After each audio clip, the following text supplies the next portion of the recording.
সাত্তর ভাই, আসসালামু আলাইকুম।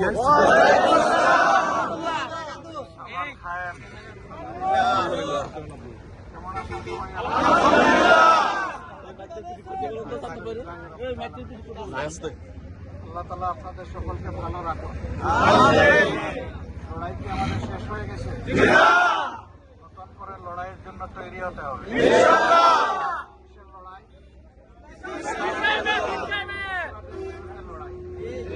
ন্যায়ের পক্ষে লড়াই, আল্লাহর দিন কায়েমের লড়াই।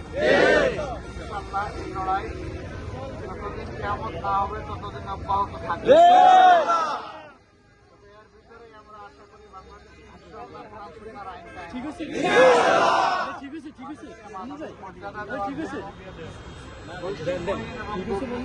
সমাজ গড়ার কোরআন সুন্নাহর আইনের কোনো বিকল্প নাই। আল্লাহ রাব্বুল আলামিন এই আইন বাস্তবায়নে আমাদের সকলকে কবুল করুন।